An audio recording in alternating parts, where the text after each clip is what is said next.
Hey, how you doing? This is John, and welcome to John's Long Box. I just had a little bit of technical difficulties with Super Echoes, so just let me know if it sounds good. I got this giant glary forehead, but I need to get the light on the comics.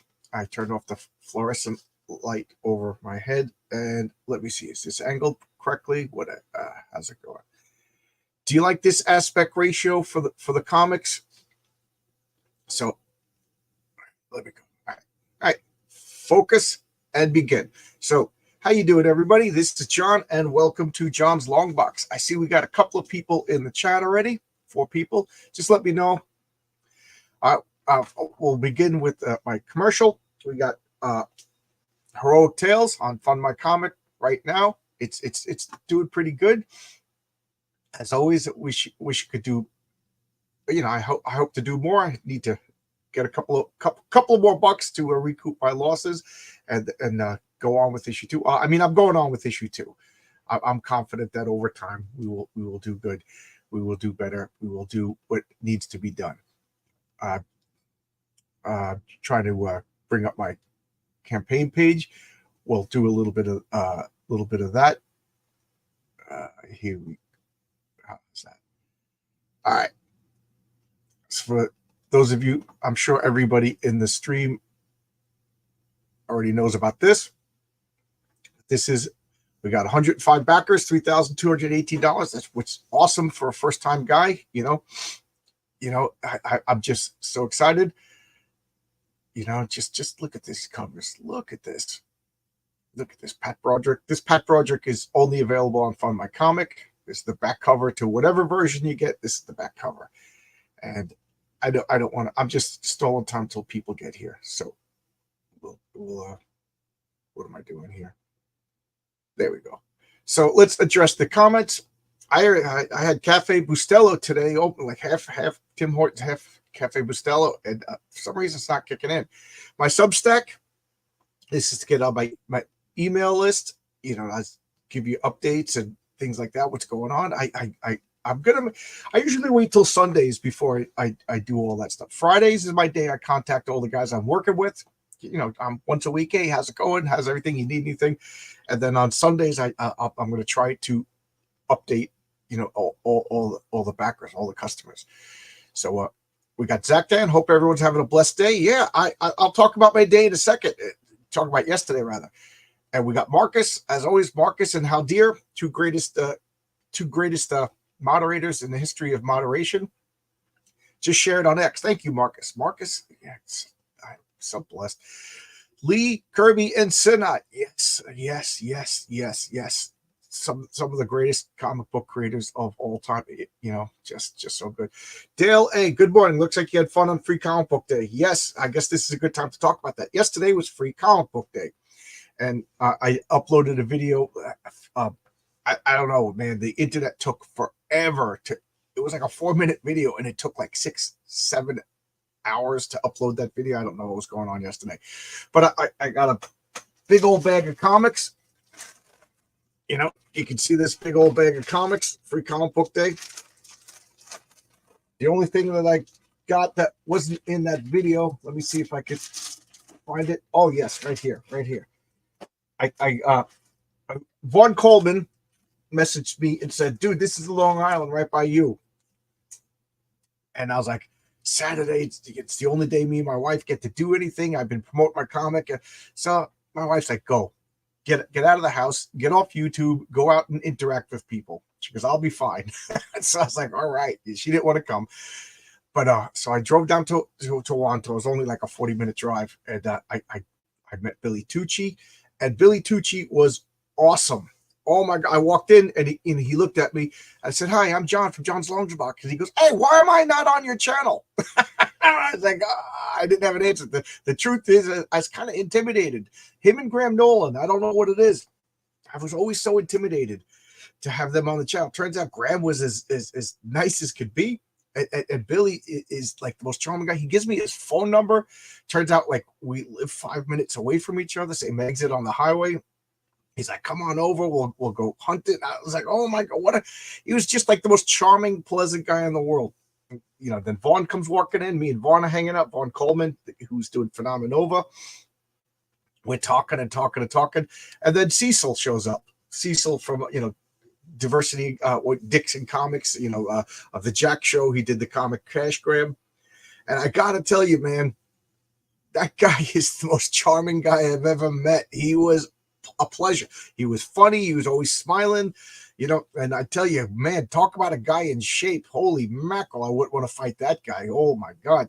And he gave me a copy of Cash Grab. It was like a little uncomfortable because I didn't want to say, hey, I didn't back your comic. Will you back my comic?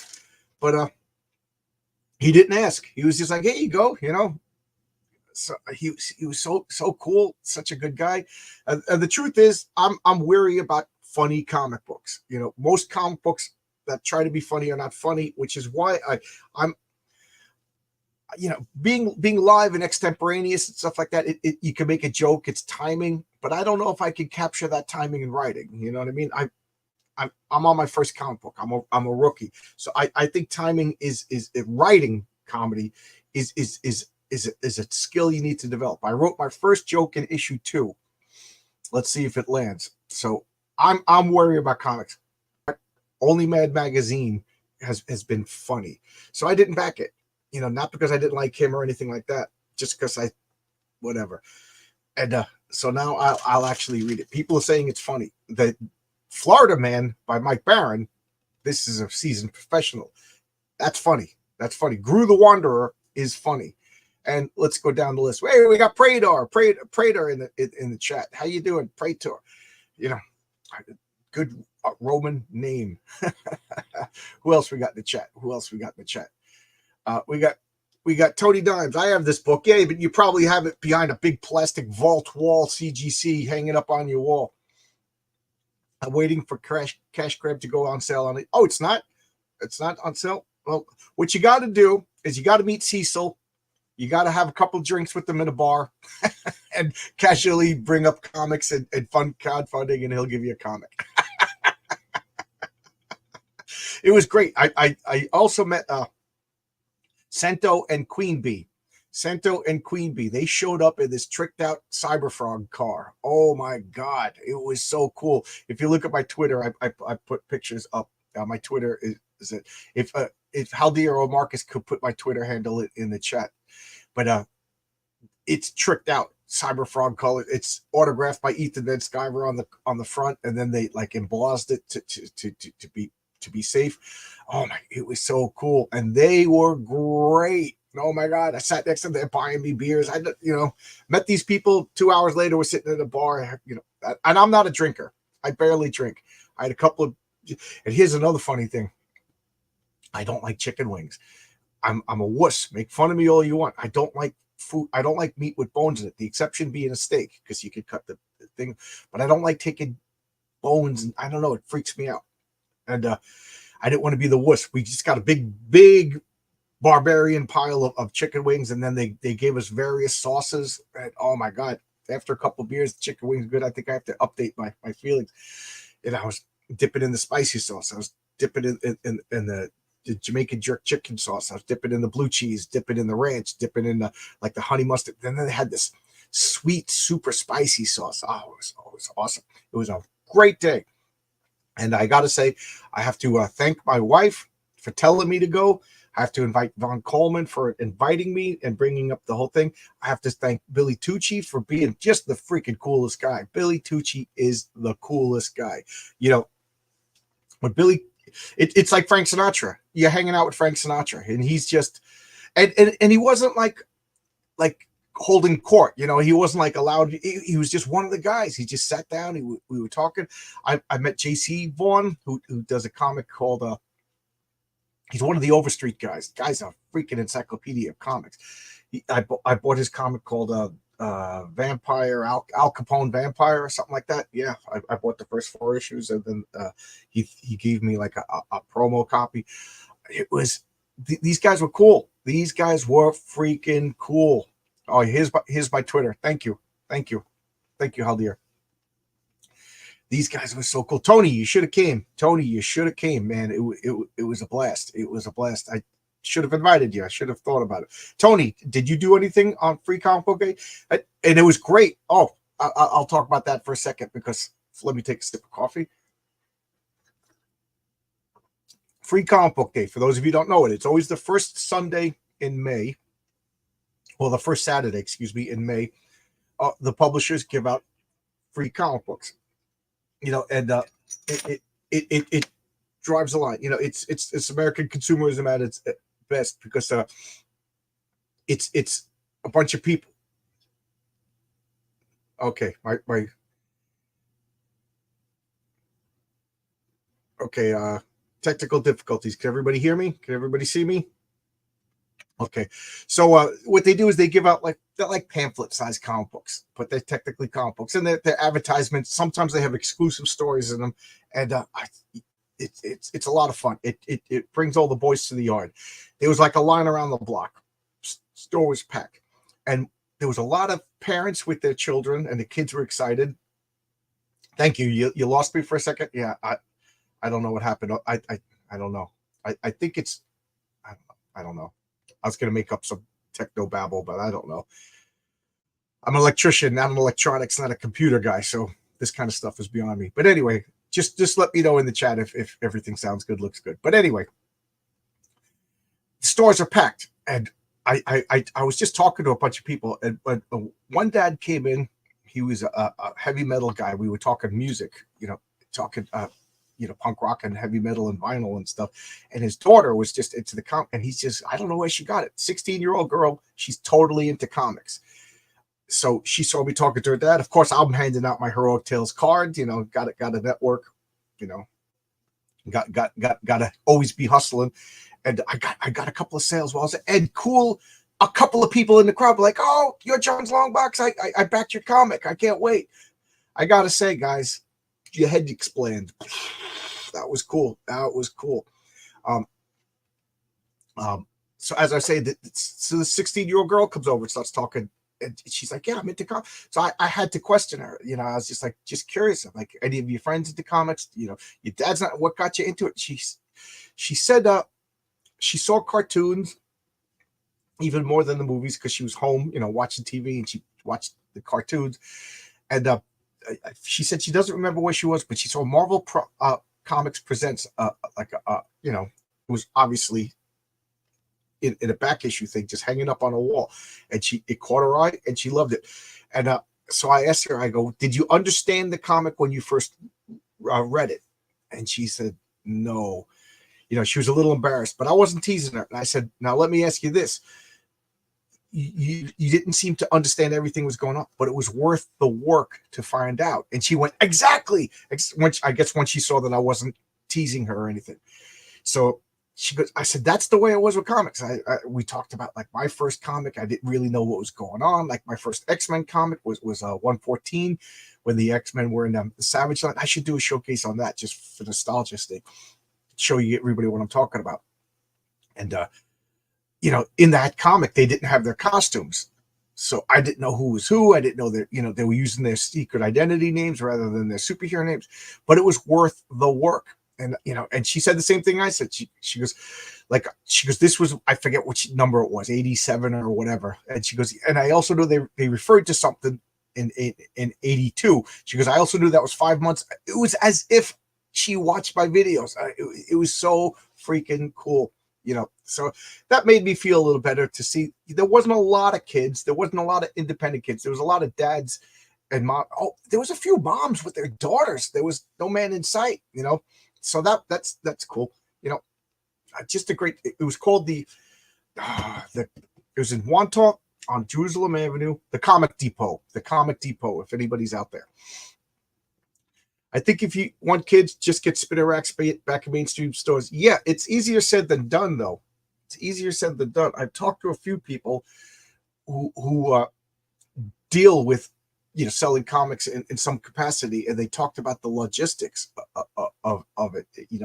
It's even magazines in stores are dying. When was the last time you actually went into a store and saw magazines? What's crazy is the legendary DJ Pete Rock is comics head with his own show. Are we talking about my buddy Pete? Pete, you got your own channel now? Or is this just a coincidence of names? Yeah, Tony, if you could expand on this. If you're him, I'm going to have a heart attack. Oh, no. What's crazy? Okay. That's funny is I have no idea who that is. Okay. See, I was like, Pete has a secret life I don't know about. Because I know Pete's been on my channel talking about heavy metal before. And speaking of heavy metal, last night I was on Metal Music and Brewskis. It's a channel dedicated to heavy metal music. And I was able to keep up with the talk. We talked about my comic, and they're all comic book lovers, and they're going to be on my channel because they're also making comics. So it's, guy has a love of heavy metal and a love of comics. So check out my, it's not on my channel. I'll put a link, or Marcus or Haldir, if you could find my my talk last night, put that in the chat. Pete Rock is the best producer to ever to make up a hip hop song. Okay. Yeah, link to the channel. Marcus or Haldir, if you wouldn't mind finding my talk last night, I put a link on it yesterday on Twitter. It's Metal Music and Brewskis is the name of the channel, and Rune Cutter is his Twitter name. Rune Cutter. He's going to be on my channel on Wednesday, and then the other guy has a comic called Hell War. Oh my God, does this look awesome? I described Hell War. It looks like Lobo and Gwar had a baby. It was just awesome. We just need spinner racks. Yes, everybody agrees. But how do we do it? That would be a video in itself. That's a video in itself. Good idea. You give me good ideas. Good ideas. So now we got 15 people watching on a Sunday morning. How's the weather by everybody? I know Pete's out in Arizona where the weather is always awesome. I know Tony Dimes is near me in Long Island where the weather changes every 10 seconds. Yesterday was sunny and good. Today's supposed to be miserable out. I don't know. I'm in the basement. I haven't even looked out a window yet. All I know is that after this, my wife and I are going to Lucia's in Middle Island for the greatest quesadilla you will ever put in your mouth. Oh, thank you, Haldir. Oh my God, greatest moderators ever, Marcus. Oh, Phantasmagal, who I think is married to Good Stuff from the Man Cave guys who do their show on Justin Belmont's channel on Thursdays. I was a guest. She, for whatever reason, asked to be a moderator in the way back times. So she was my first moderator, but she kind of came and went. But whatever. She nice gal. She likes me. She made a trailer for Heroic Tales. She made a trailer. It brought a tear to my cold, shriveled heart. So I think I get to download it and put it on my channel. It's so freaking cool. Oh, and Marcus and Helder, they're covering each other. Hell War sounds like a crazy name. Yeah, it looks awesome. The premise is this like psychic. He's a medium, and he loses his best friend. He uses his psychic abilities to contact his best friend, and the best friend's like, I think I'm going to hell, and I don't want to go to hell. I did some stuff, could I hide in your soul to save me from hell? So of course the best friend is like, yeah, I don't want my buddy going to hell. So he invites or invokes, or whatever the term is, his buddy's soul. But it turns out it's a demon tricking him, and he becomes this. I forget the name of the character. He's got this cool heavy metal German Umblatt kind of name. Matter of fact, I was always joking. I wanted to form a heavy metal band, just call it Umblatt, and just have umlauts over every letter. Just that would be the ultimate heavy metal name. But I digress. And he becomes this warrior. This, it looked like it looks like He-Man and Gwar had a baby. And what he does is, since he can't go to hell because half his soul is a good guy, and half his soul is a demon now, he walks between all the reality. And what he does is he keeps other demons from escaping from hell. So he's like a heavy metal. It just sounds awesome. Just sounds awesome. You're going to Indiana for oh, cool. Oh, in Indiana's lovely weather. Phantasmagoria. Oh, thank you, Haldia. Thank you, Haldia. Does anybody know? Can I download this and put it up on my channel? You know, yeah, so cool, so cool. I love this. Everybody's goofing around. Everybody's getting along. So I got 3 comics, and I've been talking for 20 minutes. So what we're talking about here is just a milestone in comic book. This is just it. Nobody could disagree. And like somebody put in the comments, this is Jack Kirby, Stan Lee, and Joe Sinnott. What else do you got to say? You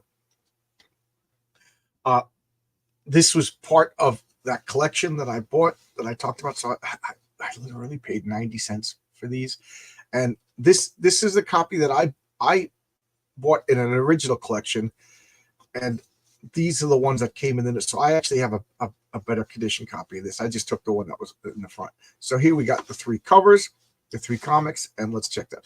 I don't know if this is an 8.0, trapped behind plastic, never to be read, never to feel the sunshine upon its face. But here we go. So here we got The Coming of Galactus, Fantastic Four, 48, 12 cents. Look at this cover. This just great cover. I love the Kirby. Again, you could argue with Kirby's anatomy.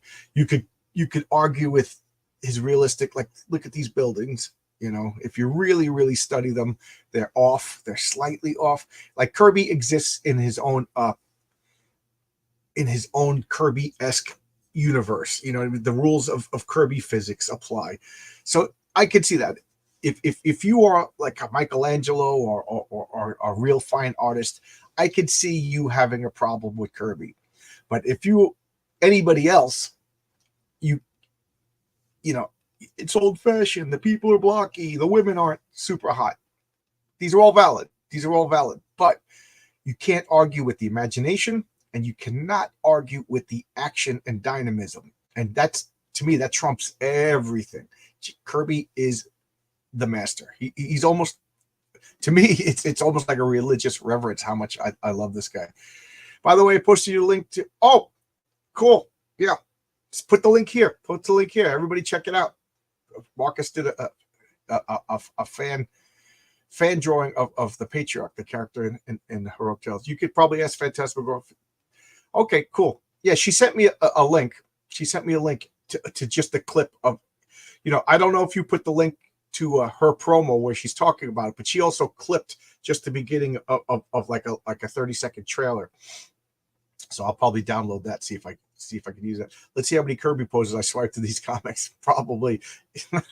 So here we got the first appearance of Uatu, the Watcher. I love the concept of the Watcher. Oh my God, this is just amazing. So here we got this crowd scene over here. I love this sky. The sky. You know, what is this? Maroon. I don't know, but down to this orange, and then we got this. Done without computers. And as you can understand, I'm being very careful. We got the indicia over here. What year is this? I can't read. 1966. 2 years before I was born. The Coming of Galacta. Coming of Galactus. And introducing the sensational Silver Surfer. So Black Bolt. So now we're finishing up the last issue where they debuted the Inhumans. Was it 46 and 47 that debuted the Inhumans? I kind of forget.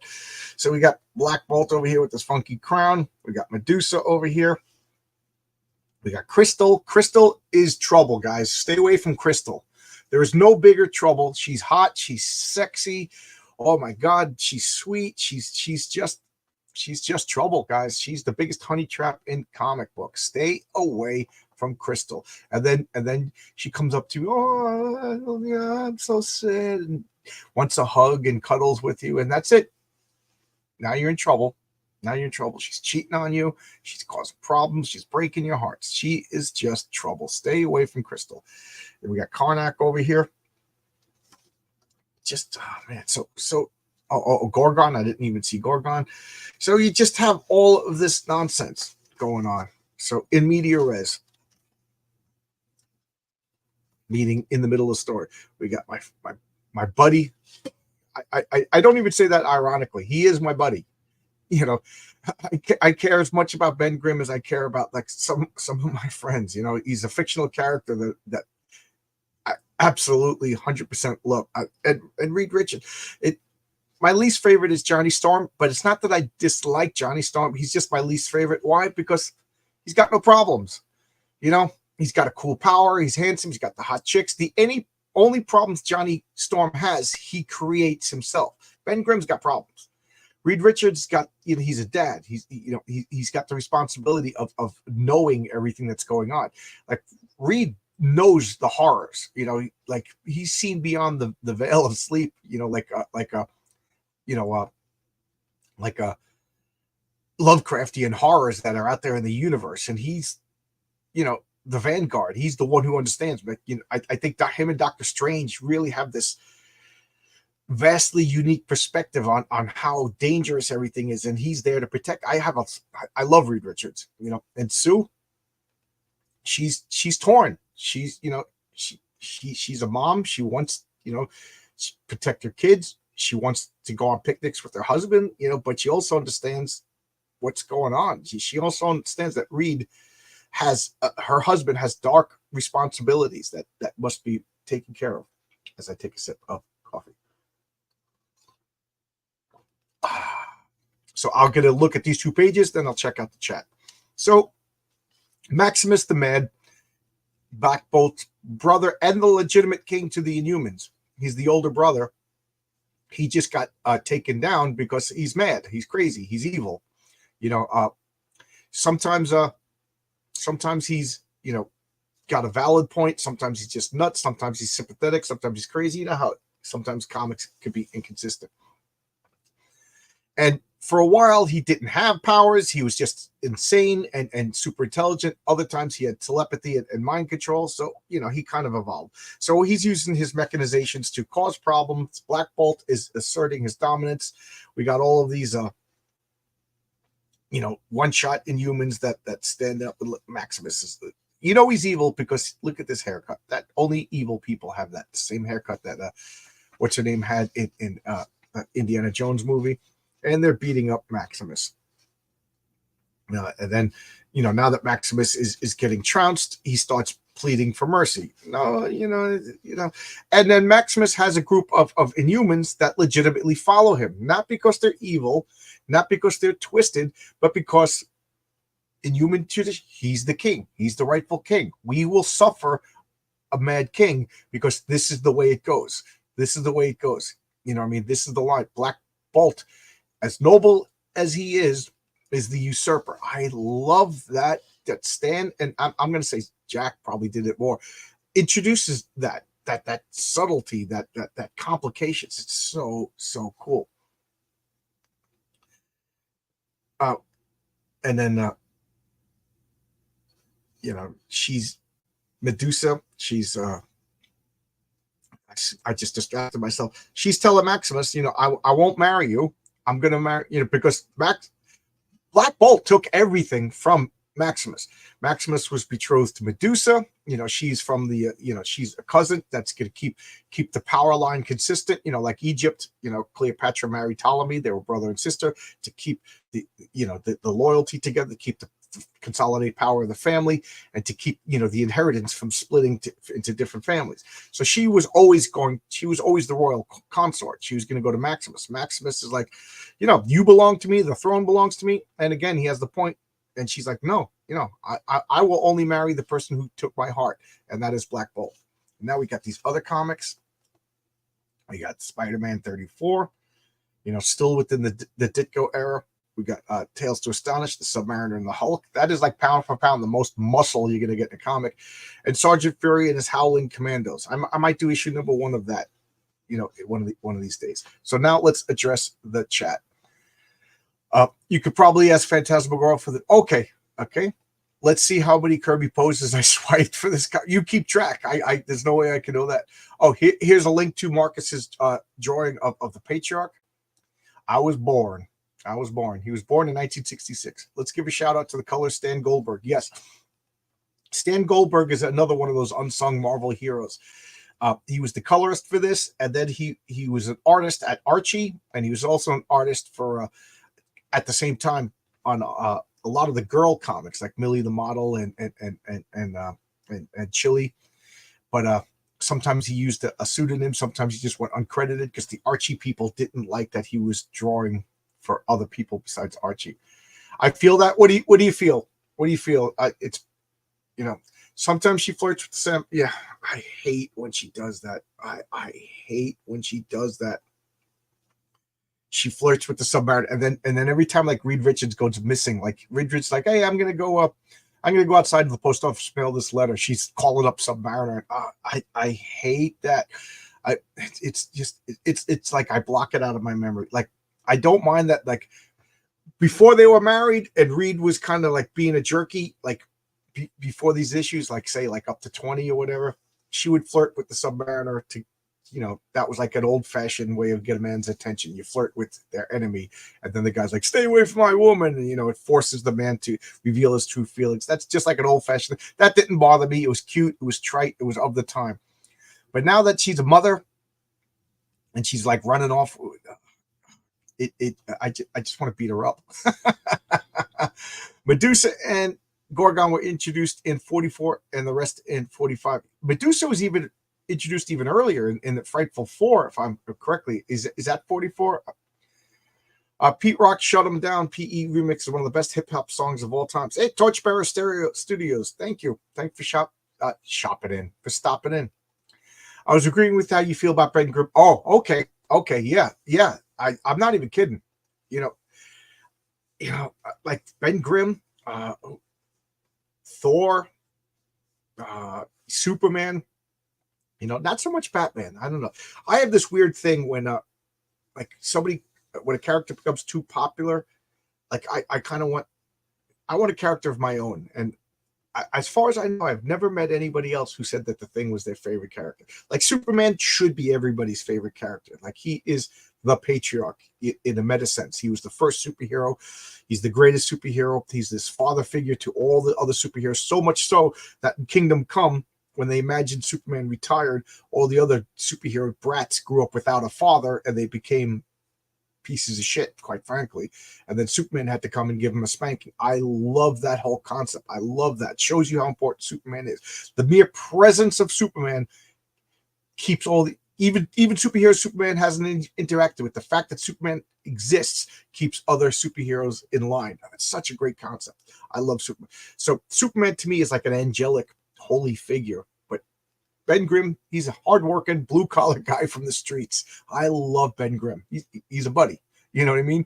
If they ever ask you what fictional character could you hang out, Ben Grimm. Me and Ben Grimm playing cards over here, smoking cigars, drinking some whiskey. Couldn't you imagine that? Hanging out with Ben? He'd probably crush my steps as he came down the stairs to the basement. But yes, I would love to hang out with him. Yes, Medusa was introduced in 36. Yeah, okay. Yeah. The Thing is Graham Nolan's favorite. Yes, that's right. Me and Graham Nolan bonded over that. Yes, you're absolutely right. So let's get back to this. I'm all caught up. Maximus the Mad is, you know, everything is taken from him. Everything is taken from him. So now Doomsday is going to happen. Just look at this. Click. You know what this machine does? It does menace. That's what this machine does menace. And you know, we got all these silhouettes of all these other. Maximus is screaming, I defeated Black Bolt. There's Reed taking his squeeze and you know, protecting her. Johnny Storm over here going after that troublemaker Crystal. You know, Johnny, she's just gonna break your heart. Quicksilver, she's just gonna break your heart. Whose heart is she breaking now? Because that's what she does. She's like the I'm trying to think who, you know, a modern day actress or whatever, you know, character or whatever. But there's the Thing saving everybody, and we got just nonsense going on over here, you know. Oh, that's right. So what is going on right over here? I got caught up in, but Maximus is activating the barrier. So this barrier transcends the 3 physical dimensions and the 4th dimension and even like a 5th dimension. You cannot get through this barrier. You cannot pass through other dimensions. You can't pass through time. You can't pass through up, left, right, up, down, press, go to start. You can't get through this barrier. It is plot driven. Writer fate says that you can't get through this. So he's grabbing Crystal. Crystal wants to stay. So Ben just grabs Johnny and pulls him out. And now we got this, impermeable barrier so that Johnny, oh my God, Crystal, I'm never going to leave. Stop breaking through. I'm never going to get it. And now we got, look at this. Don't do it, Johnny. She's a heartbreaker. She's a heartbreaker, Johnny.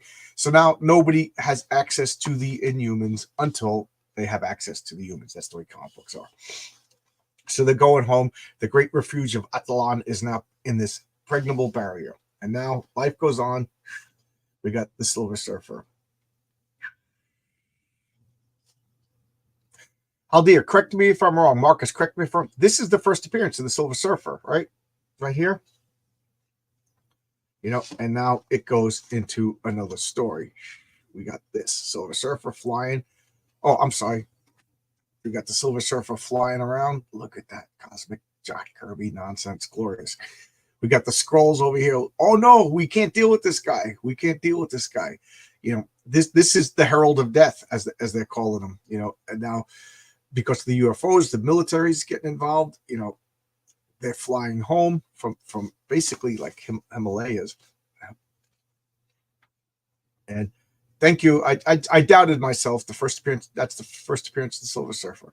I always wondered about this. Like, did the last story just take a couple of extra pages? Like, you know what I mean? Like, the pages are, yeah. So it went 8 pages into this comic, and then was it just poor timing? And now we got fires and flames. What's going on? So they're coming home. Johnny Storm is ruined from heartbreak, and he's itching to do something about it. He's itching for a distraction. There we go. Let me get that. And what? The whole sky is on fire. People are freaking out. I love this crowd scene. These Kirby-esque buildings. We got street signs over here. Just nonsense running around. Just utter chaos. I love the inclusion of just glasses just falling down. Women in the white gloves. Why don't women wear white gloves anymore? So classy. And buildings are even starting to fall down. And what they're doing, they attack the Human Torch because everything's on fire. So of course he's the bad guy. They squirt him with the hose. Everything's get crazy. People, purple pants. Why are people wearing purple pants? Because of the limited color palette. I love this flying cycle. Just everybody's panicking. Everybody's panicking. They're going to beat up Johnny Storm because they're blaming him. I just love the fickleness of the crowd. Everything's on fire. Johnny Storm, they know he's a hero. At this point, they're world famous, but they're panicking people. This is why the Constitution protects us from the democratic mobs. I never understood that concept as a kid, but now, thank God, the founding fathers were geniuses. They understood the fickle nature of the mob. And believe me, there will be a character called the Mob in Heroic Tales at some point. And it's clobbering time.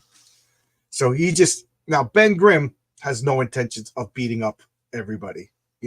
He's just intimidating them. He's coming down, because Johnny Storm is soaking wet. He can't just reignite his powers. He's a punk kid. He's supposed to be like 16, 17 years old. These guys are going to beat the crap out of him. So Ben is just intimidated. Now look at Ben. He's just standing there. And what does he do?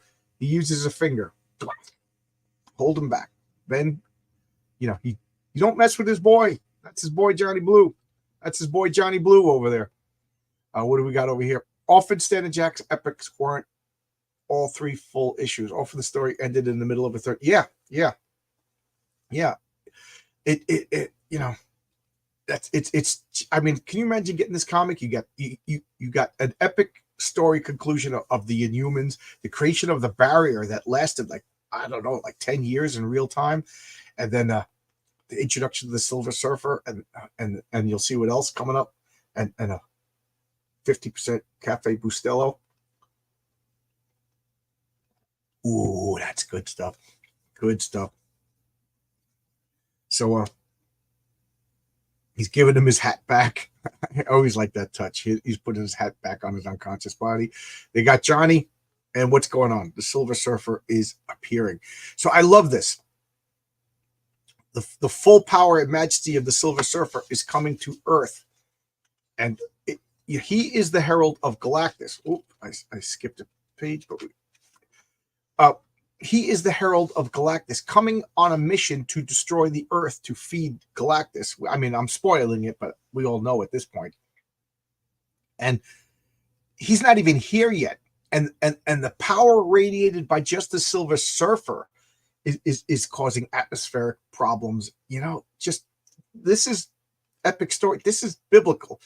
And in fact, that's what Stan and Jack were going for, is they wanted like a godlike presence. Excuse me, coffee went down the wrong pipe. They wanted like a godlike being to challenge the power of the Fantastic Four. So so Galactus was like a Kirby inspired, like a Old Testament evil god. Now I'm not an expert on religion. I minored in theology, majored in not minored. I minored in education, majored in Greek and Roman history with an emphasis in religion. So, that wasn't my main course. But what is the name of the group? The Gnostics? Is that the name of the Gnostics? That they believe that the God of the Old Testament was Satan. And because of all the plagues and killing and innocent deaths and harsh rules and stuff. And Jesus was a manifestus of the New Testament God, which was the real God finally coming to earth to abolish all of that. Now, I'm not passing judgments. I'm just talking. That's what this is, a reference to and inspired by, like an evil God, coming to earth to destroy it. And the Silver Surfer is his. And they like the idea of such a powerful being would not come to any place without a trumpet bearer, a herald, somebody to announce his presence, and that's what the Silver Surfer is. And it's just such a, it kind of makes no sense. Galactus is so powerful. Why can't he just expand his senses and find these planets, but whatever. It doesn't matter. It's awesome. That's what matters. And here comes the Silver Surfer flying by Jupiter. And I love this. If he's flying by Jupiter or Saturn, you can't see the other planets that big, but it doesn't matter. It's awesome. But also, maybe we're seeing through the Silver Surfer senses. You ever think of that? And then we got this grim visage over here. And then we got Sue right away, just complaining. This is just such a 60s trope that the housewives are never happy. My wife told me to go out and meet people yesterday. She knows I've been stressed out about my campaign, and thank you for everybody who backed. And Haldir read my mind. Thank you if you backed Heroic Tales #1. She, rather than sit here and worry about it and campaign and whatever, she was like, Jimmy's coming over Friday. So my friend Jimmy came over Friday night. We played Villains and Vigilantes, and it was awesome. And just to show you how my mind is distracted by this campaign, Jimmy was like, okay, cool. We're going to finish the story from last adventure. And I just went blank. I'm like, we left on a cliffhanger. Last week, and I had no recollection of the last story. I was like, what happened? Give me a recap. Because Jimmy remembers everything. And then I didn't even write up the NPCs. So we talked for a little bit about, he had heart surgery exactly 3 years ago. So we were talking about that. We were talking about his kid in college. Well, I had to write up that's how distracted I am. And man, that was a great fight. I wish I wish Renzo was sitting at the table using our words and die rolls as description and drawing that. That was an epic superhero fight. And then, so my wife demanded I hang out with Jimmy, stay off the computer, stay off YouTube. So I didn't really do any campaigning on Friday night. And then Saturday, when I was like, yeah, Friday night rather, Vaughn Coleman, who has Phenomenova, that's live right now. If anybody wants to put that in the chat, he was like, John, Billy Tucci and Cecil and I were all going to be in Wantar. That's right near you. So I was like, okay, and then I told my wife, she goes, go. What are you going to do? You going to sit down in the basement all day long? It's supposed to be a beautiful day. Get out, meet people. And, I left my house at 9:30 in the morning because I wanted to get there early. And I didn't come home till like 8 o'clock at night. It was awesome. Awesome day. Awesome day. Sounds like some SJW studies to me. Yeah. You know me. Classic SJW. He, him. My adjectives are mighty and squamous. So here we go. So back to what I was saying over here. My wife's an angel compared to the early treatment. I got to say, the early treatment of Sue Storm was horrible. It wasn't until John Byrne made her likable. She really was just like this complaining, shrew of a woman. Before they were married, she was just doing everything possible to get married. After they get married, she was just like, Reed, why are you doing that? What does Reed expect me to do? Look, okay, Alicia, babe. So they're done. They coming back from Nepal. All this stuff. The atmosphere is going crazy. What does Ben do? He calls up Alicia, like a good guy. He wants to check on his woman. Alicia, you okay? I told you I'd come back before you knew it. And then Reed, look at the body language. Look up Sue. And it says, what does Reed expect me to do while he locks himself in that lab for hours on end? Well, the atmosphere is on fire. The atmosphere is on fire. What do you expect Reed to do? Watch, hold your hand and watch a Hallmark movie? The flames are in the... I just got mad reading this. The flames in the sky are gone. The danger seems to be over. You'd think he would remember his wife. Yeah, the sky was on fire, but now it's not on fire anymore. Don't figure out why. Don't see if it's indicative of anything else. Just come out and pay attention. Look at me. Look at me. Even Mrs. Reed Richards would like to be taken out to dinner once in a while. Take me out to dinner. Don't figure out why the sky's on fire. Believe me, the patriarch's wife, this woman's going to be a saint. She understands that she married a superhero who has a responsibility bigger than taking her out to dinner.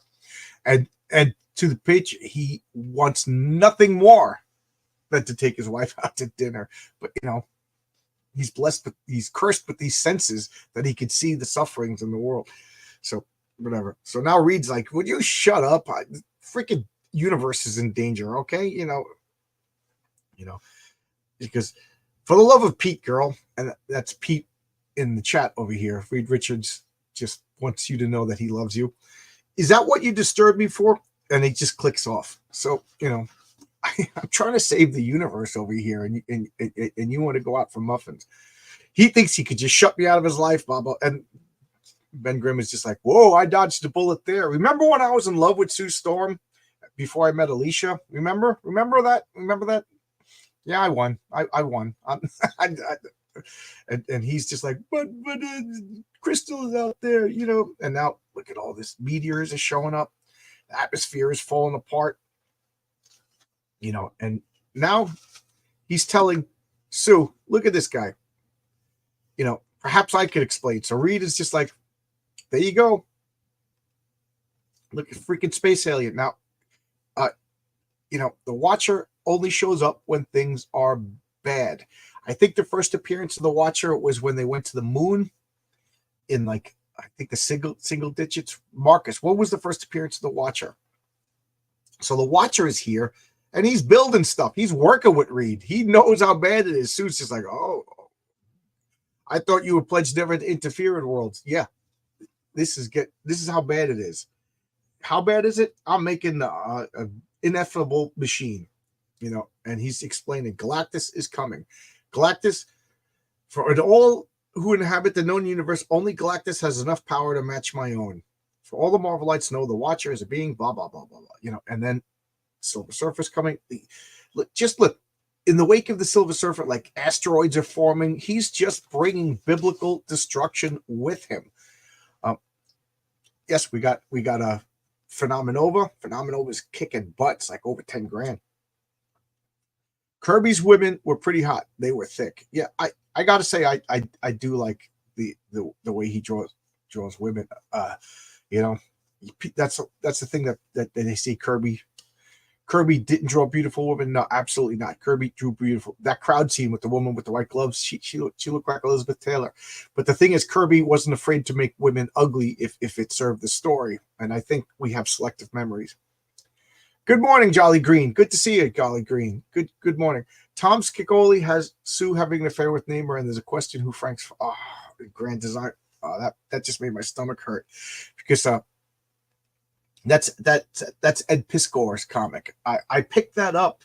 I haven't read it yet, and I wanted to do a video on it, but after Ed Piskor was forced into suicide by Marvel mainstream creators, I was like, would it seem like I'm capitalizing it? Would it be exploited? So I'm gonna wait like an appropriate amount of time before talking about that. But I didn't read it yet. I got to read it, and Frank, that just makes my stomach hurt. That just makes my stomach hurt. Hey, Grey Wolf. The Watcher debuted in Fantastic Four 13. Right. I for some reason I thought it was earlier, but yeah, I knew it was a. I always consider like the first 20 issues of the Fantastic Four. It's like it was still plastic. They were still forming. Let's just look at this horror that is showing up. We got. I know how much. I know Tony Dimes loves the Silver Surfer. We did a video a while ago. So look at this. The Silver Surfer is just bringing destruction with him. This. And this makes the Silver Surfer like a little unsympathetic. So is this what he does to all the world? How many billions of people did he cause the death of? You know what I mean? So they had to retcon it to that Galactus destroyed his memory. Otherwise he was just like this angel of death that, I'm good now. So that in order to make him a sympathetic character, they had to say that he had no agency. So now the Silver Surfer is showing up with the Human Torch, and look at this. He's just bypassing all the Reed's doodads, and then we got the Thing just punching him. Silver Surfer's like, taken by surprise. What powers does the Silver Surfer have? Well, the Silver Surfer has whatever power is needed. He has the power cosmic, and the power cosmic, it means he can manifest whatever is needed. And he has plot powers, basically. To me, the Silver Surfer is limited by his self-doubt, his humanity that springs up after he regains his agency. And Silver Surfer could destroy the Earth, just concentrate and destroy the. So whenever they talk about like, could Superman beat everybody in Marvel? Yes, except for the Silver Surfer. I think the Silver Surfer is exceptionally adept to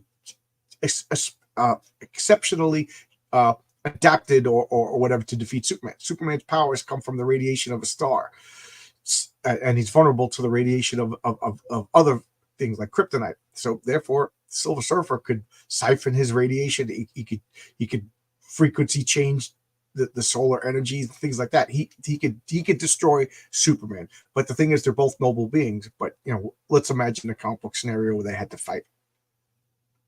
And here, look at just look at this. Here's the first appearance of Galactus's scout ship, and then boom, look at that. But my 3D models. This is an actual photograph of the city. I hated when Kirby did this. Because it was so primitive. Nowadays they could take a photograph of the city and then make it look like comic book art. So they do that more often than you think. But I hated this. It just pulled me out of the immersion. But look at all my 3D models over here. This started back then, and here we have the first appearance of Galactus.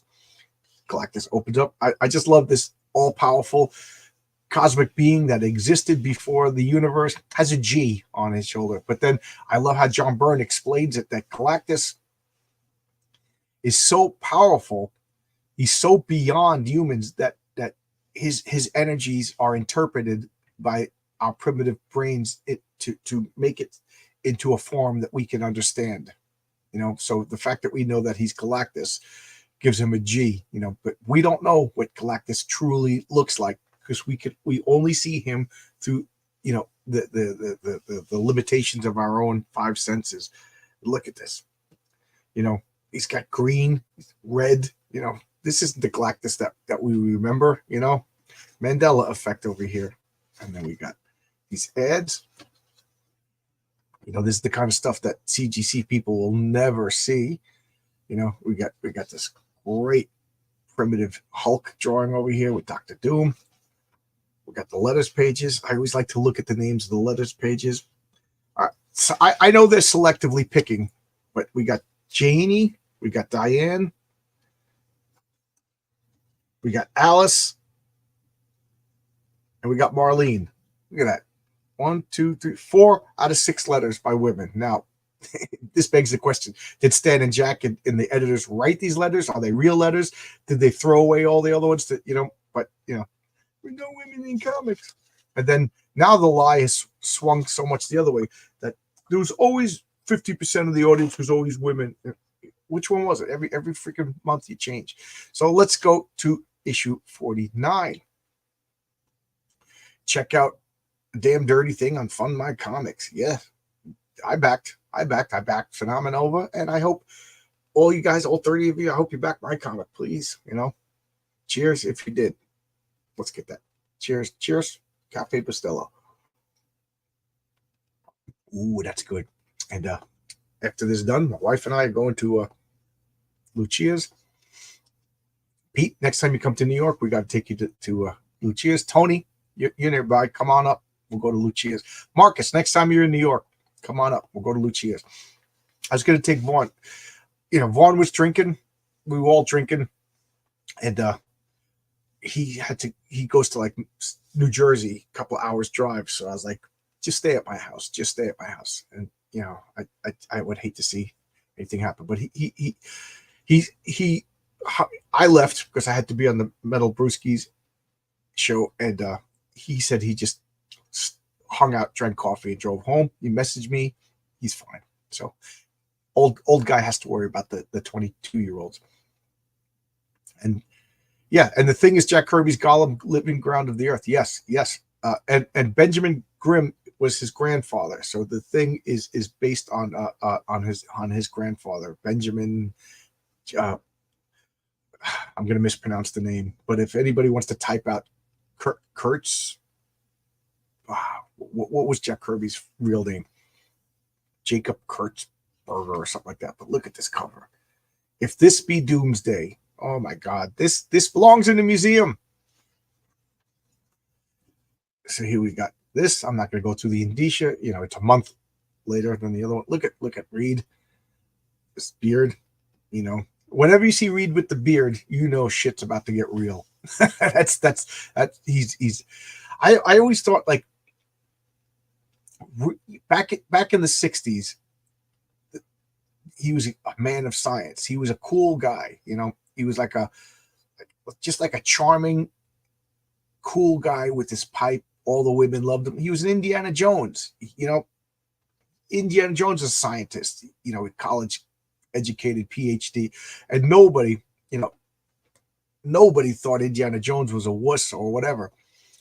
But then he gets married, and all of a sudden he's a father, so therefore he's a bad guy in modern days. But Reed was cool, and I always loved this little touch of like madness in him, that like he knows things are bad. Like, again, he's smart enough to peek behind the curtain. He knows what's there, and he like protects people. Like, he does. It's not like he thinks Sue's an idiot. He loves Sue. That's the mother of his kid.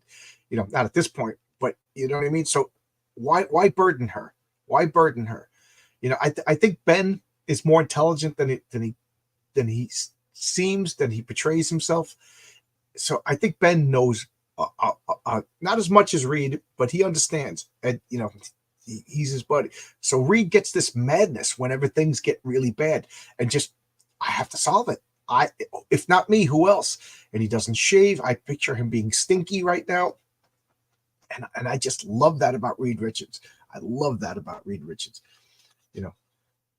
And yes, so Sal Rosen is lettered in the nick of time. So this is not and again they didn't give the color. Is this still Stan Goldberg? Is this still Stan Goldberg? And look at the crazy cities in the background. And now, what's going on? Is this a different colorist? Did they color correct it? But Galactus is now purple. Galactus is now purple. But you know what? When he emerged from the tank, the energies hit everybody's head. They were overwhelmed, and now they're focusing. How's that? I just want a no prize. I have a no prize. I think those are real letters. I don't know what you mean by that.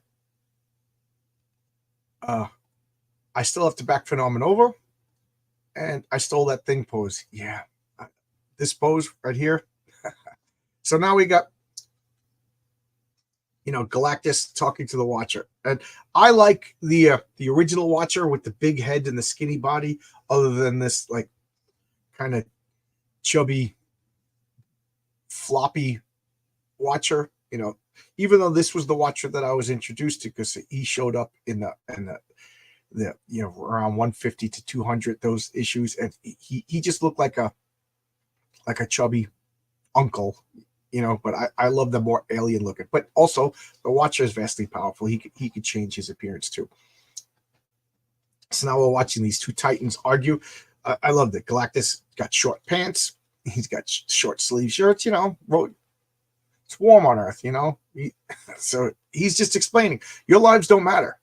Do you concern yourself with the cows when you eat them? Do you concern yourself with the insects when you mow your lawn? Kind of stuff like that. He's like, I'm hungry. I got to eat. This is what I do. And Galactus, he throws like insect repellent at them to get rid of them. Reed is helping out his buddy. The Human Torch. I love this over here. It's just a little touch of one of those things that I love about Jack Kirby. Could you let me look at Johnny Storm's hand? Like, it's all on fire. Why differentiate the fingers when it's just one flame? I just thought that was just a cool touch. And then we got fantastic Spider-Man 35, still in the Ditko years.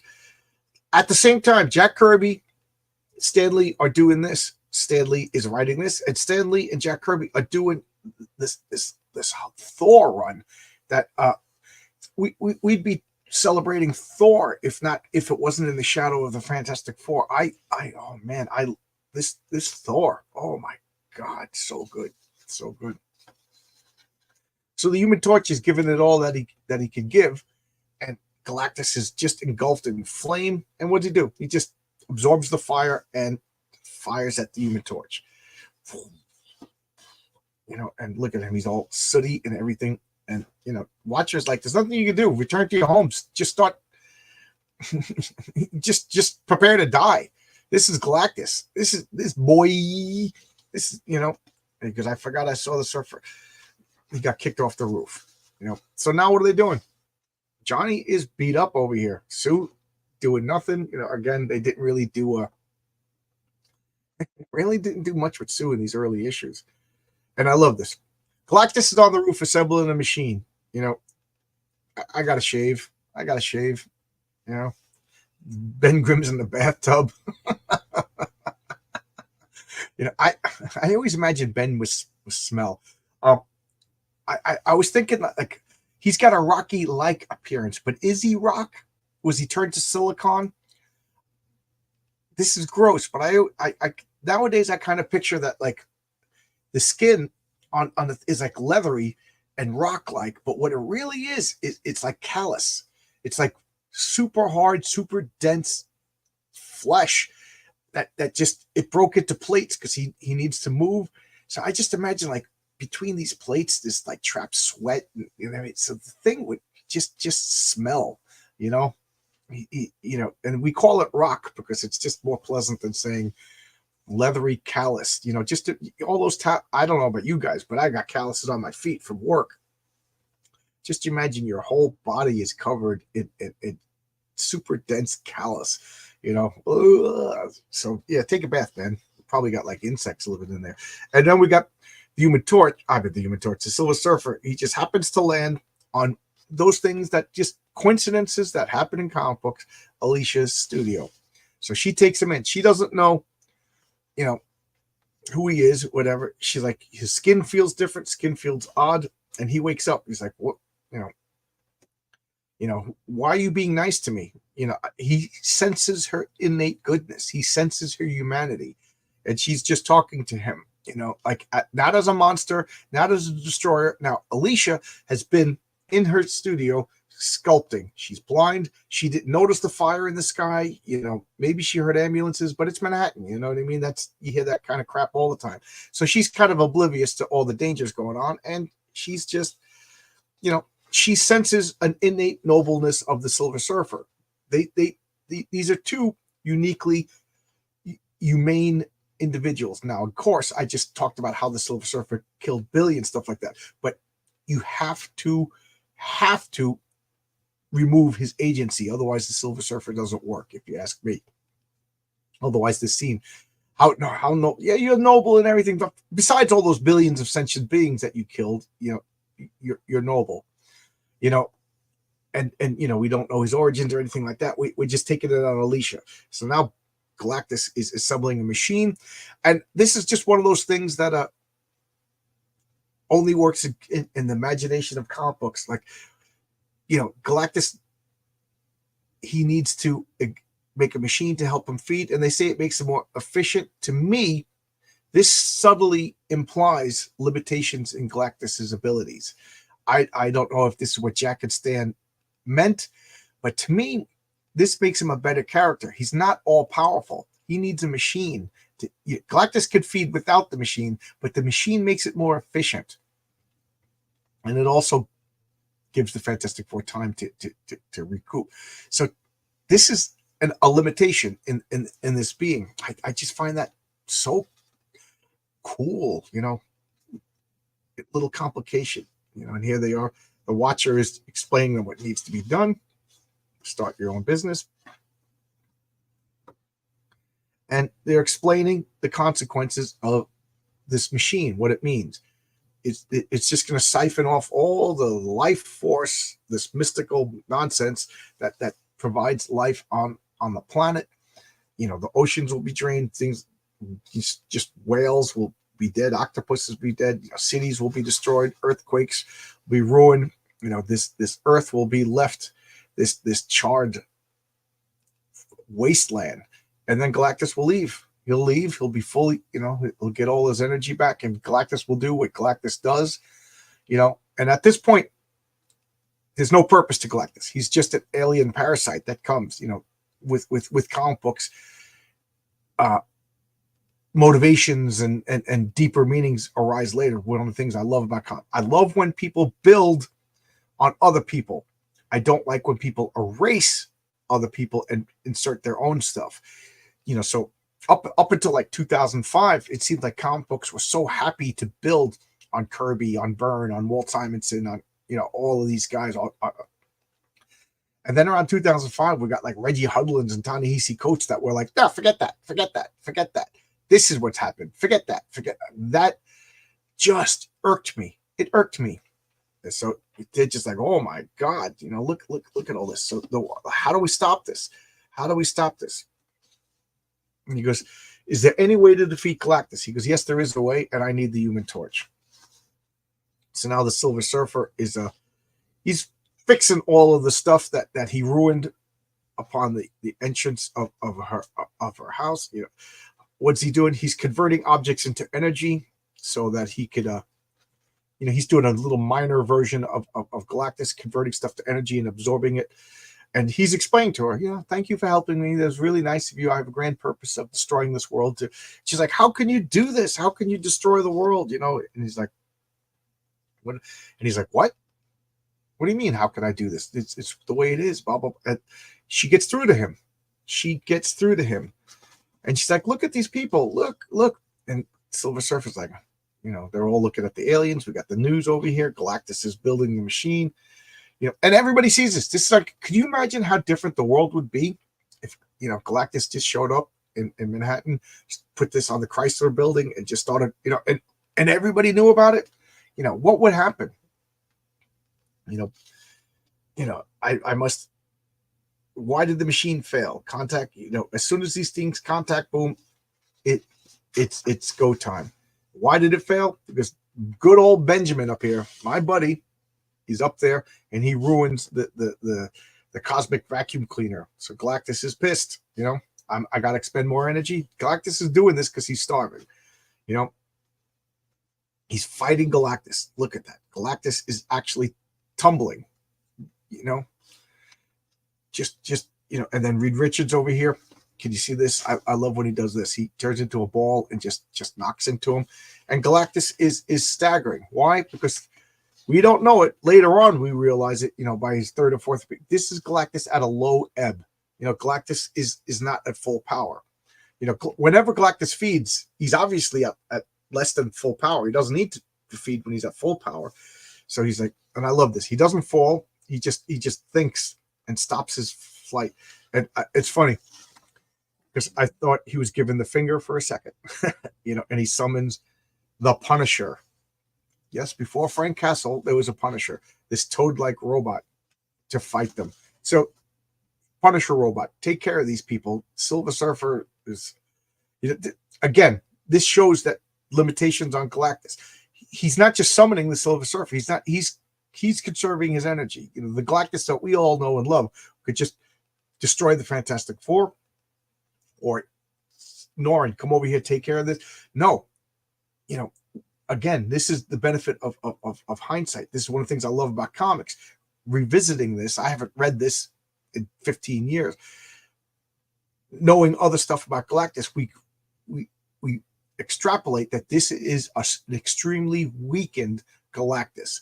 He's hurt. He's starving. He's desperate. Otherwise, he would have used more powers. He's not even as tall as he used to be. Hell, he can't even make pants. He's got shorts and short sleeves on. That's how low energy he is. And this is what I love about comics, building on other stuff, not erasing stuff and inserting my own stuff like modern Marvel seemed to be doing around 2010. Whatever. And so now the Watcher gives Johnny a probe, instills him with this energy of what he needs to do. I love that panel. And Johnny's like, all right, boom. And he supercharges the Human Torch. That's important. He's supercharging the Human Torch. He's flying in space. And where is he now? He's flying through space. Now this ship. This is Galactus's ship, what's it called? The new Ta, or something like that. Ta being the planet that he came from before the universe existed. So Johnny Storm is upped. He's flying through interstellar distances. How do you know that? Because this ship is so big that entire planets are orbiting them. Now let's split the difference and say, okay, these planets are the size of Mercury. These are terrestrial planets, so their Earth size are smaller, but still, look how big is this ship? How big is this ship? And Johnny Storm is flying from beyond planets, so he's got to be supercharged. He's supercharged, and then this little frog-like being, destroy them, Punisher. So now they got to fight this minor. Did they, Marcus? Did they ever bring back this Punisher robot? Did they ever bring back this Punisher robot? So now we got Galactus is repairing the ship. He's fighting the Punisher robot. The Punisher robot's just flailing about. What is Sue doing? She's protecting. She's being motherly. She's being strained. I love that. Whenever the force field takes damage, it puts a strain on her. So that's a natural limitation. It's not just the color yellow. It's not kryptonite. It's her weakness is a logical explanation that we immediately understand. And then the Punisher robot contained the Fantastic Four. And you go back to Alicia. I've been ignoring the chat. I got caught up in all this. Stan Goldberg was coloring most of Marvel Comics at the time. Okay, so this is before Glynis Oliver and all that. I guess they must have came years later. But Stan Goldberg was coloring most. Okay, why would I even think of the thing sent? This is going to sound arrogant, and I don't mean it to be arrogant. But now that I'm writing my own comics, I'm trying to think of all this stuff. And I read about an article about a DM who plays one of his players is blind, and so he loved playing Dungeons and Dragons because he could picture it in his mind. So the blindness, he just needs help with die rolls, you know what I mean, and maybe erasing on the character sheets. But he could play Dungeons and Dragons just as good as everybody else. But the blind person can't stop being a blind person, and so he asked questions. What do I smell? A lot of that. And so the DM was forced to come up with like a goblin sense and dragon sense and stuff like that. So I read that years ago, so I keep thinking about that. So I can't help but think, like, does it smell around the Human Torch? Like, do you smell burning hair? The answer is no, because the Human Torch is cosmic fire. It's an unnatural fire, but once, because there's no smoke coming from them. Every once in a while you'll see smoke, but so you don't really smell burning hair or anything like that. DC had a character that whenever he burst, his clothes and his costume would burn. So his hair would grow. You could tell how long it's been since he used his power, because you could see his hair growth. But then every time he burnt up, and I think Daenerys was like that in the Game of Thrones books. But I digress. So that's how I came up with that idea, Marcus. Check out Devil Flyer. These are all great. These are all great guys. Anybody's these are good stuff. The Punisher was just a throwaway character. Okay, yeah. So I can't, I read all the comics, but I can't claim to commit them all to a steel trap memory. Reed with the beard always reminds me of Jimmy Stewart. It's a Wonderful Life. Yeah, like a ragged, desperate character. That's what it's meant to convey. The Punisher is a robot, not the Punisher robot. Yeah, the Punisher robot was a throwaway character, not the Punisher. We got my Substack, and the Human Torch might smell like ozone. That's interesting. I always associated the smell of ozone with lightning, but yeah, that's interesting. So according, a whole planet's in danger. You must defy Galactus. You need to do this, and not like, perhaps you're not wrong. Perhaps for the first time within memory, and that's the first hint that Nornrad, had his memory changed. First time within memory, I found something worth protecting. Well, you protected Zen-La, but maybe the origin wasn't fleshed out yet, even though it means I must do battle with the Master. For it is Galactus who's power. I bury the Herald. So now it's like, never before have I seen this. I must watch the Silver Surfer, for he may cause Earth's destruction. Dun, dun, dun. We got all this stuff over here. Got all this. Here comes the Incredible Hulk. Does anybody know, do they still make these retro shirts? I would love to get these retro shirts. And if they do, could you point me in the direction? So I always like to, oh my God. I always like to look at the letters pages to see if there is a I didn't know this. We got, can you see that? Dave Cockrum. That's got to be the Dave Cockrum who later went on to create the new X-Men and the Legion of Superheroes. Oh my God. That is great. I'm looking at all the other names. Kelly Sue Crajo, Stephen Stump. That's got to be a made up or pen name. Kenneth Kirby. But look at that, Dave Cockrum. How cool is that? Boys, men. My secret new Dynaflex method, boys. Men. Secrets of being attractive to boys and men. And here we have the epic conclusion. I've been talking for an hour and 19 minutes, and I'm cool. This is good. The Starling Saga of the Silver Surfer, at last the Human Torch in college. This has always been like a little thing about Johnny Storm. He's always going back to college, and he's always dropping out. Johnny's, go to college, get an education, you beatnik.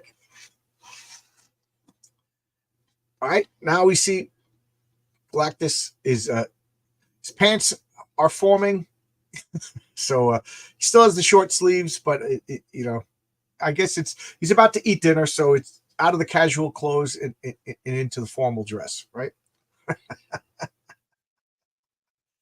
And we got We got Stan Lee, we got Jack Kirby, we got Joe Sinnott. The lettering is S. Rosen, peerless pageantry at the peak of proud perfection. So, and then Marcus says Stan Goldberg. So there we go. We got the whole creative team. Look at this. Just, Stan, a master. I mean, Jack's a master. Stan's a master too. He had all the artwork over here. He left room for this. He leaves room for description. Just perfect. Jack had it all pictured in his head when he started drawing this, where the lettering was going to go. Just outstanding. Just outstanding. And then we got the Silver Surfer over here. He shows up. They're like, this guy's a crumb. He's a bum. He's all those words that Ben uses. And he just comes and attacks. Galactus is like, what? You're challenging me? And boom, look at this. He just guns a-blazing, and Galactus is like, for the first time, Galactus is like, this is unthinkable. Unthinkable. And then Galactus is encased within this cocoon. So the Silver Surfer unleashes the power cosmic on Galactus and encases him into this cocoon. Look at this.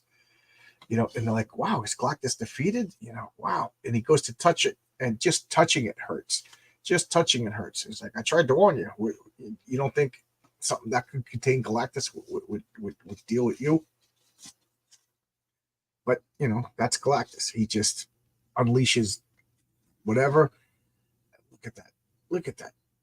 Just, this is Jack being a master. You don't need no backgrounds, so Jack was able to save time on this panel, but it's absolutely a perfect panel because we have this ineffable energy just swirling about, like a hurricane, like a whirlwind, like a maelstrom, so we don't need backgrounds. And then over here, he just has this figure with energy, and it makes sense. And then, we have all the backgrounds over here. Notice each panel has different, majority colors, differentiating the panels. So good. And can you not see how easy my impenetrable absorber shield deflects your foolish rays of starfire? An absorber shield, And now look at this, evasive maneuvers. We got Steve Ditko. This was like mostly a Steve Ditko plotted. This is the Plunderer. This is full on Ditko and Rand objectives in this character. The Plunder represents all the non-productive people who just want, redistributed wealth and everything like that from the productive people. Just pure Ditko. And if I remember correctly, this has Peter Parker like really being a dick. Just the hippies are protesting on the campus, and Ditko is just like, look at you.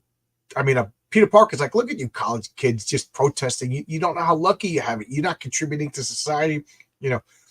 Again, I've said this many times. Peter Parker was on his way to becoming a villain, if not for the guilt of Uncle Ben. Peter Parker was kind of a selfish, closed, closeted scientist, no different than early Otto Octavius. Really interesting character.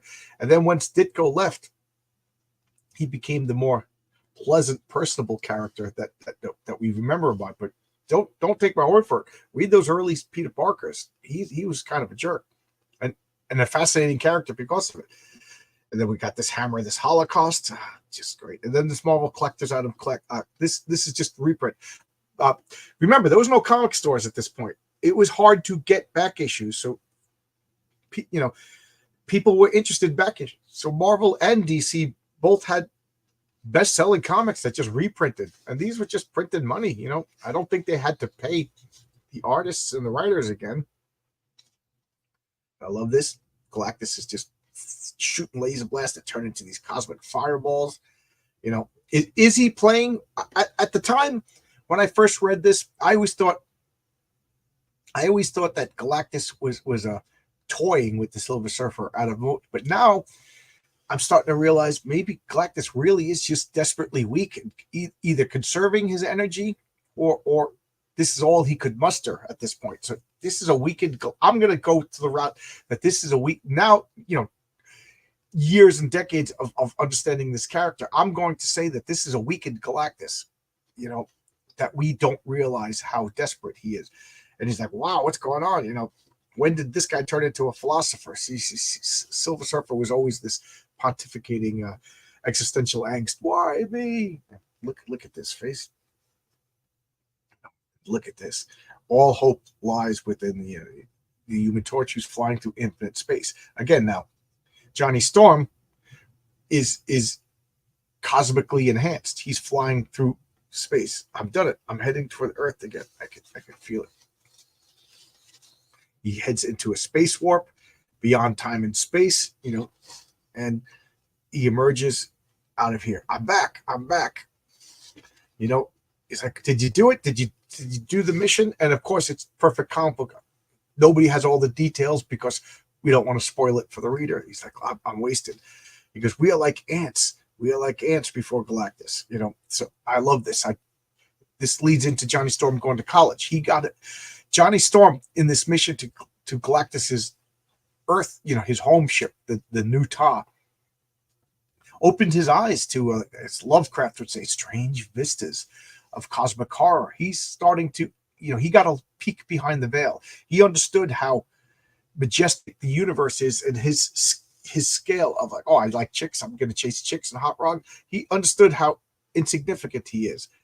And I love that. It builds it. He's going to college, just great characterization. This actually makes me like Johnny a little bit more, and then they always, change back.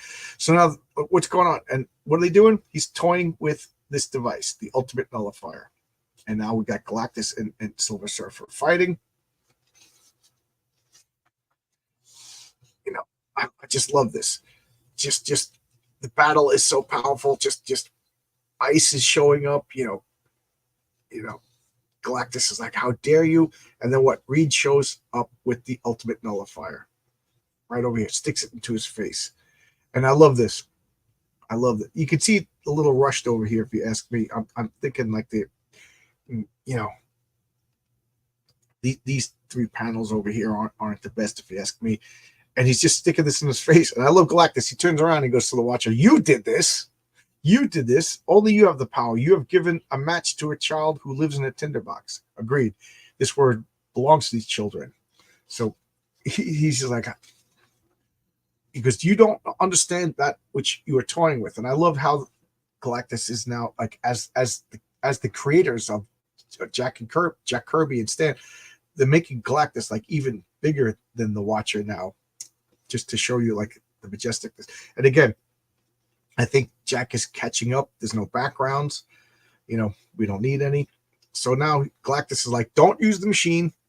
Don't do it. I'm out of here. And he's like, and you, boom. He just blasts him. And now you are trapped on it. You like the Earth so much? Boom. Stay here. You're stuck. You're stuck. And Galactus is like, I'm out of here. I give my word never to come back to Earth again, because you got the Ultimate Nullifier. And what is the Ultimate Nullifier? It's the Deus Ex Machina. Again, they made Galactus so powerful that even Stan and Jack admitted that they had to do a Deus Ex Machina to defeat him, meaning the god in the machine. Literally, they got a machine given to him by a godlike being to defeat. So Galactus is leaving. He's taking all evidence that with him. He's reabsorbing all of his power. Again, why? Because Galactus is down to the bitter dregs, which I didn't really understand when I first read this.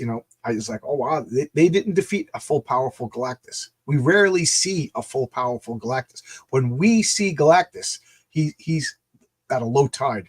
And I just whistled. Johnny Storm is still defeated. He wants to beat up the Silver Surfer. How dare you? And Alicia comes out and tells him, if not for the Silver Surfer, we probably wouldn't have won, which is nonsense because it was Johnny Storm who saved the day and really the Watcher. So he's like, what's going on? He talks like a poet. Look at the way he talks. He's jealous. I can't even get mad. He didn't try to beat me. It just happened. Who is I? What a revolt developed. Face it, I'm ugly.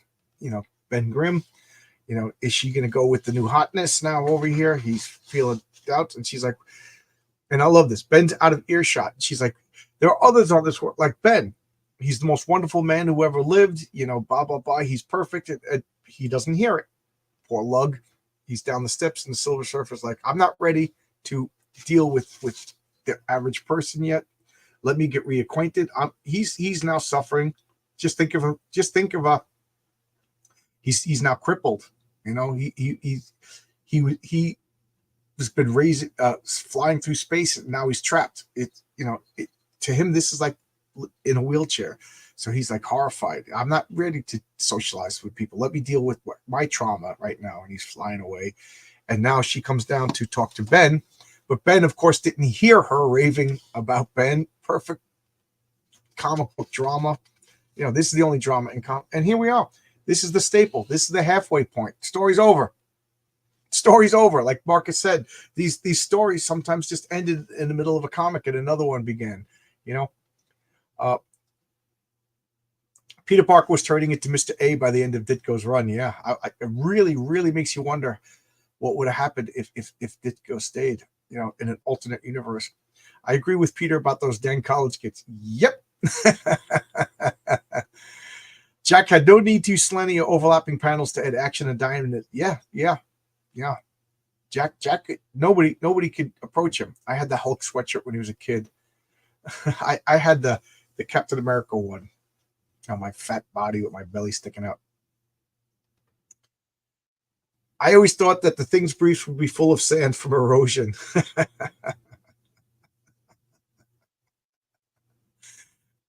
I love how powerful the Thing is. No matter it, I love how powerful Thing is. Really, no taller than Reed. Yeah, he's kind of like blocky and squat. You know, the Hulk towers over the Thing. The Thing nowadays they kind of make him gigantic, colossal being. But what is he like? 6'1", which is tall. You know, but it's not beyond human proportions. Check out Heroic Tales. The Silver Skadoosh. And here we got more ads. You guys want to play the accordion? Press your foot. That's how you get the chicks, guys. You get the chicks by playing the accordion. Worked for Weird Al Yankovic, right? And now we have Galactus leaves, the news, you know. Publisher calls Galactus a hoax by the Daily Bugle. You know what I mean? Never mind my lion eyes. And, Galactus vanishes, and this guy's over here is like, Thing reported roaming the streets. So now the Thing is can you blame the Thing from suffering? Like nowadays we would say like he's bipolar and anything, but I think like the Thing has like a little like manic depressive. And can you blame him? He sees Alicia fawning over the Silver Surfer, and Ben sees the nobleness and majesticness of the Silver Surfer, and compound that by how his low self-esteem of himself. He thinks that's the end. The only joy in his life, like he doesn't see that he helps people. He doesn't see that he's saving the world. He doesn't see himself as a hero. He sees himself as a monster, and the only thing that he loved is Alicia, and now he believes that Alicia is leaving him for the Silver. How can she not? So how can Alicia not? Look how cool the Silver Surfer is. You know, look how noble he is, and so he's just leaving the streets. And now this freak over here is like, I'm going to destroy the Fantastic Four. New subplot. You know, and now we got football. You know, everybody's joining the football team. So now time has passed, and we got going to be a football hero. We got Johnny Storm joining the football team. You know, he's checking out the cheerleaders. I love how he has like a moment of like, oh my God, I'm nobody. The universe is so vast. He goes to college, immediately becomes a jock and starts hitting on chicks. And look at Reed over here. Even when he's relaxing, he's viewing everything. So she says, do you think Johnny reached Metro College? What on earth? He's like, this is a projector. She haven't listened to a word I said, you know. So he touches something, it backfires. She puts up a force field. And now she's like, what difference would it make? You wouldn't, you know, you'd pay no attention to me. We're married, blah, blah, blah. I shouldn't have done that. You know, the world just got saved. Can't you spend a little time with your wife? And now like Ben's roaming down the street. Woe is me. Women in the white gloves, and this woman bumps into the thing purely, coincidental, whatever, and she's freaked out. She's freaked out. I recognize you're the thing. I was terrified. I mean, it's normal human reaction. You know what I mean? You're not used to seeing this guy walking down the street, and again, he's not much bigger than this woman over here, and she leaves, and he's like, "Who could blame her? I'm a hideous freak." He's standing in the corner. He punches a hole in the wall, and he's just gonna go hang out in an alley. Just gonna go hang out in an alley. And that would be cool if Todd McFarlane actually had a hole in the wall that was punched in that Spawn alley. And look at Johnny Storms. Johnny Storm's like, "Hey, I'm going to college. Check me out. Yay, I got a hot rod. Check me out. I'm going to college." You know what I mean? It's destined for failure. He's destined for failure. And here it is, Wyatt Wingfoot, a character that I've always liked. Johnny Storm's college buddy, and now he's like this 6'6", tall drink of water, cool guy, Indian, American Indian, Native American, Namarin, whatever word you want to use that changes every 8 minutes. And they become friends, and the dean assigns them to college together. And now he's explaining the majestic of the cosmos. How could he get used to college life? It's so normal, and his heart is away behind this impenetrable field where Crystal is still banging on the wall, looking for Johnny Storm. And she's like, "Can't you help me? Can't you help me?" And he's like, "No, I can't help you." I think it was issue 156 where this wall finally came down. So we're talking like 100 issues. And that's a classic comic. And, college and his, Wyatt Wingfoot and Johnny Storm walk down the halls of academia, destined to be friends, And here comes the Hulk. Here we got, let's see if there's any other cool name. Oh my God. Jerry Conway, Hollis, Queens. That's Jerry Conway. Jerry Conway. He becomes a legendary comic book writer. Norman E. Hulcher, Alan Holloway, just so cool. The 9-2 boys of Wagner Junior High School. Cool. Eric Zellman. That name sounds familiar. Is Eric Zellman a comic book guy? And there you go. Comic book history. Oh yeah. Smokes the Fox, Keshi Dreams. That's another one of my buddies. Just he's got his it's a little resin figure for his character Smokes the Fox. So there you go. 156 Rich Bulk. Yeah, it's that famous cover that was put on the folder. It was had the thing in the classic pose that everybody swiped. I swiped that one. Marcus, I know you swiped that one. Rich Buckler. I love that comic. So here we got a trilogy. They create, the first appearance of the Silver Surfer, first appearance of Galactus, first appearance of Wyatt Wingfoot, and the first appearance of the Ultimate Nullifier. Speaking of resin figures, I bought a resin figure. I printed up this. This broke, but this is easy to glue. I should glue it now. But here is the Ultimate Nullifier. I don't like the Ultimate Nullifier. I don't like that Deus Ex Machina just solves the day kind of thing. Galactus was so powerful, but they did it in a kind of way that the Watcher zoomed up Human Torch's powers. It was a satisfying ending. And now when you think about it, here we got 41. Wow, 41 people watching. What do you think? Could a fully powerful, fully charged Galactus be intimidated, be threatened by the Ultimate Nullifier? Or was it only the fact that Galactus was at a low ebb that he was chased away? I don't know. I don't know. And have we ever seen what the Ultimate Nullifier actually does? Has there ever been an issue where the Ultimate Nullifier is actually fired? So I don't remember offhand. I should do Fantastic Four 51 next week. I don't want to follow up with another Fantastic Four, but that would be something to do. That's that This Man, This Monster. That's a classic. That's a classic. I was thinking of doing a Amazing Spider-Man 39, the first John Romita Sr.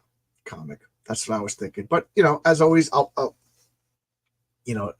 ask on Twitter. Maybe I'll ask on the community post what I should do for next Sunday. But I just don't want to do another Fantastic Four right after this. Just kind of change it up a little bit. I was thinking maybe Nick Fury and the Howling Commandos #1. That's like one of the only #1s that I haven't really run a poll on Twitter. Okay, yeah, that's what I'll do. And so I'm done. Oh, okay. Amazing Spider-Man 39 is a good one.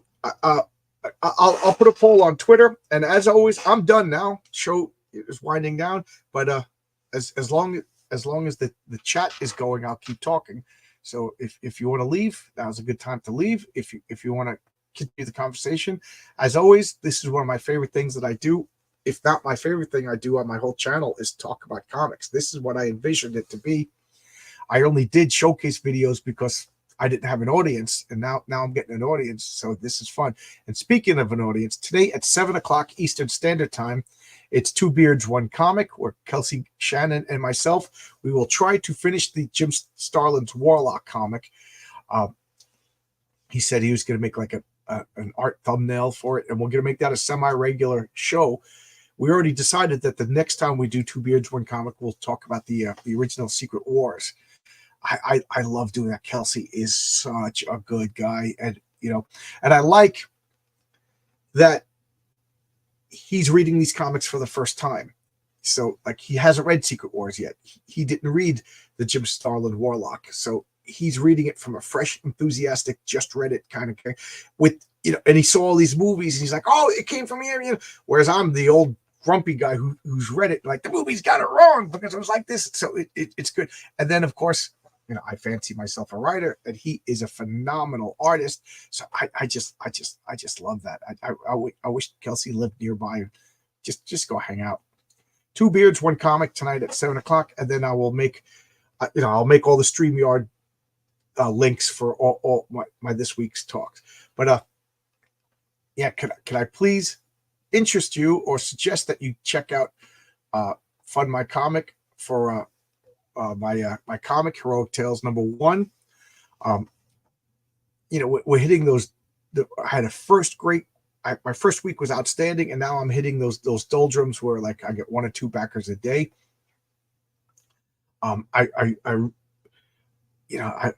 We hit the first stretch goal at 3,000. I'd love to hit the second stretch goal soon. Make another card. I have stretch goals all the way up to 8,000 because to me 8,000, and then you take away all the money to print and ship. That'll kind of like be my break-even point. So, and then that'll go forward to funding issue #2. Although I already started issue #2, so there will be an issue 1, there will be an issue 2. So there you go. CG creators aren't known to have deep comic knowledge.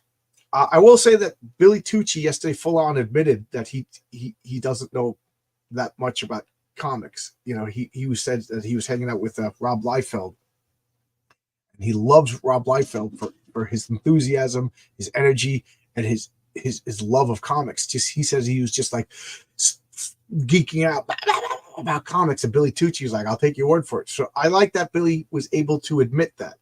And Cecil, believe it or not, knows his comic book crap. He knows his comic shit. So it was fun to talk about him. Talk with him about comics. And I was in geek heaven. Doc Blaylock is streaming an art auction in 15 minutes. Okay, yeah. Anybody else live now? This seems like Sunday morning seems to be like a good time. That nobody else is streaming. But if Doc Blaylock, good guy, we can have a long box raid. I think Michael Bancroft invented the Bogan raid. Bogan is his word for like an Australian word for like a normal blue collar worker, regular middle class guy. So when he's done, he sees who else is streaming and then sends everybody out there. So Doc Blaylock is having let's go there and have a long box raid. I missed the first 2 episodes due to work. Yeah, you got to work. So go watch them. Go watch them. Can't complain. Can't complain. Check out. Here we go. Heroic Tales. Please, check it out. Consider backing. Yeah, sometimes I help Tucci out. Yeah, Tucci. What a charming guy. It was like hanging out with Frank Sinatra. Cecil does know his comics. Yes, Cecil knows his comics. We spent hours talking about comics yesterday. He knew his shit. I was really impressed. And he's another charming guy. I never watched the Jack Show. I just can't watch a 4-hour stream. If I see a stream is longer than an hour, I don't watch it. It's no offense to anybody, but I got to wake up at 4 o'clock in the morning. I'm doing my own stuff. I got a wife. I'm trying to make comics. So I nope out of long stream. So I never watched the Jack Show. So I tangentially knew Cecil, when he wore the mask and he was doing Cash Grab. And I wasn't interested in Cash Grab because I don't like funny comics. For the most part, they don't work. So I knew of Cecil. I interacted with him a few times on Twitter. He's always nice, But yeah, I never had strong feelings. But after meeting him, geez, what a charming guy. There's no other way to describe it, And his transformation from fat Cecil to basically like, the guy's ripped. The guy's ripped. I wouldn't fight that guy. No way. 2 guys in comic books. It's a non-start. I'm not fighting Graham Nolan, and I am not fighting Cecil. These guys would just destroy you. Just destroy you. Arvid the Wit is streaming. I don't know who he is, but yeah, let's give him a long box raid. So here we go. Let me. I'm gonna open up my my YouTube chat. Oh, I thought you could see this, but you can't because you're on the comics. So let's see. Anybody streaming? Independence Comics Network. All right. So Independence Comics Network or Arvid.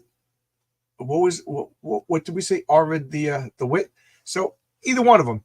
We got 44 people. 22 of you go to Independence Comics. Do whatever you want. I'm not your boss. But I just think it's a fun little game to play. And it's funny because I did it to Andy Smith last night and you saw his face. Just like the first time I saw Bogan Raid. I thought something bad was happening and I just pretended I wasn't scared. We got Eddie. How you doing, Eddie? We're just about to close up. Crowfire Studios. Crowfire Studios is Arvid's channel. I got to check him out. I don't know him. Haldir, if you're recommended him, is somebody I'll check out. Okay. All right, so I'm going to close down now. I'm dying to go to Lucia's Diner in Middle Village. Anybody live on Long Island, want to meet me there? And they got the best quesadillas. I went there last week. I got a burger. Burger was outstanding, but my wife ordered the quesadilla, and I was like, you got to give me a bite. You got to give me a bite. And oh, my God. I regretted my burger, which was outstanding. That's how good the quesadilla is. So, see you guys. I'm going to go. Thanks a lot. This is fun. 7 o'clock, 2 Beards, 1 Comic. Check out Heroic Tales. I don't know what else to say. I Tuesday, Wednesday, and I think Friday, I will have live streams. And at some point, I'm going to do a showcase on this Doomsday Plus One, John Byrne's first comic. All right. Well, his first comic was Wheelie and the Chopper Bunch, but his first series comic. All right. See you guys. Bye-bye.